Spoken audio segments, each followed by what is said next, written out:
Hello guys, my name is Anna and I'm from Ukraine, and I vlog daily to keep you updated on the real-life situation in my country as this awful war with Russia continues, but we will definitely win and you have to see it. If you're new to the channel, please subscribe because I believe the world needs to know more about Ukraine. And as one of my subscribers and my friends, YouTube friends, told me yesterday, I could launch another YouTube channel, Angry Ukrainian. And today I will vlog in a style of an angry Ukrainian, and I have all the reasons for it. Well, why? Because after a drone night, we had a missile morning. And you know, it becomes more and more typical in Ukraine to forecast missiles and drones and then to kill them with our air defense systems. We are becoming more and more successful in that. Of course, I cannot say that any kind of air defense is good. Why? Because the way it works, it destroys a missile and some parts of missile can fall in a place you don't want it. But of course, our air defense systems, they work really well and they try to predict the places where it all works well. And we are becoming very effective in that. Honestly, I think that the longer this war continues, the more we see that Russians are losers and Ukrainians are very effective learners.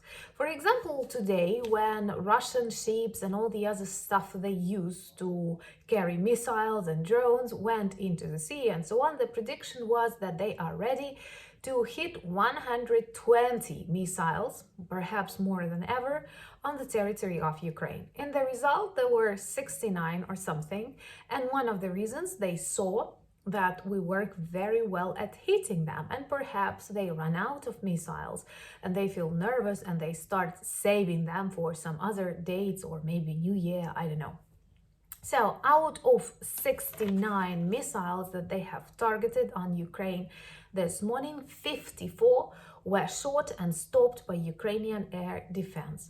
I think these are very good results, which demonstrate that we are quick learners and Russians are eternal losers.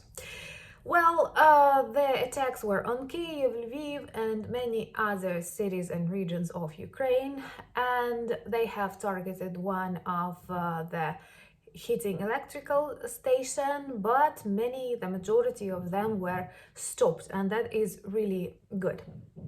I 100% agree with our Minister of Foreign Affairs, Kuleba, who said that looking at what Russians do in Ukraine, we cannot stay neutral. So the countries or politicians who say they are neutral have to accept. If they are neutral to the crimes Russia commits in Ukraine daily, then they are collaborators. You cannot be neutral when someone is killed, when someone is persecuted because he or she or it is a Ukrainian, and lots of other reasons not to be neutral. And as the Prime Minister of Estonia said, the only way to achieve peace is to help and supply Ukraine with anything you can. And we are very effective at using the things that you supply us and protecting the world and Europe from Russian orcs. I am sure they will eat themselves as all these monsters do in films, but we have to aid this process and to help them do it even faster.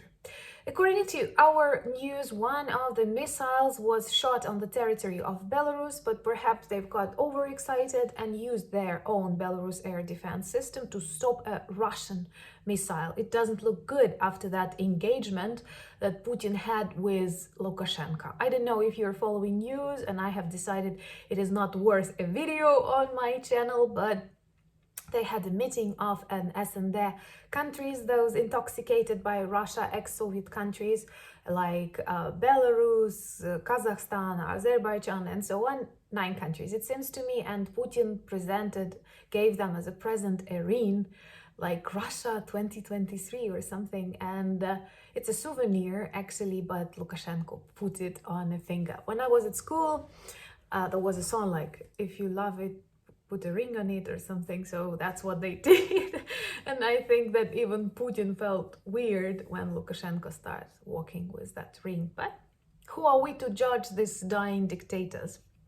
So I have put down the things I want to tell you, but the things are, Russia has lots of missiles. Russia has lots of soldiers that it is ready to lose in the fertile grounds of Ukraine, but we don't need them. And it is extremely important to stay united, to fight against fatigue. And let's turn this fatigue into effectiveness, because what I see is a huge progress of Ukrainian armed forces, of various technologies and innovations that we use. Thank you for sending them to us, and we are practicing, and we will be able to demonstrate and to teach others. Once again, I hope that after Putin's regime falls, Russia is cleaned and their brainwashed people are on quarantine like for decades, no more serious wars will happen in the world. But as a person who lives in a country at war, who was confident this is impossible, I realized other wars will come. And it's good to be prepared and to try to prevent them before they actually become a full-scale war. Something that we had with Crimea in 2014. If Putin was punished for the annexation of Crimea, if Crimea would have returned to Ukraine, maybe we could have avoided this full-scale war in Ukraine. But today we have to practice, we have to stop them, we have to take them back to their orky swamps, and then to be very careful with any other blooming dictators that can turn into evil, because of course it saves thousands of lives, and we are not we cannot be that relaxed in the world that can turn into such a dangerous place so quickly. So this is how we feel today. No electricity outages because they did not succeed. And after a missed drone night and lots of Shaheds destroyed, and by the way, I love these videos on Facebook, and I already see that Ukrainian armed forces like these Shaheds because it's really interesting to shoot them like bird hunting, but you don't kill birds, so it's perfect. So all of us had this kind of fun we never wished for, but we have to adapt and we have to continue, we have to learn and we have to win, and we have to learn how to win. So after that drone night, after missile morning, we have strength to continue living our lives, to continue fighting back for our territories. And we are very grateful to the rest of the world for the support that you demonstrate. Once again, if you're new to the channel and you like my videos, please subscribe, because the world needs to know more about Ukraine. I'm very grateful for your comments and advice that you supply me with. Thank you for buying me coffees. Thank you for becoming my patrons and thus supporting our future larger projects. And most importantly, thank you for being with Ukraine. Slava Ukraini!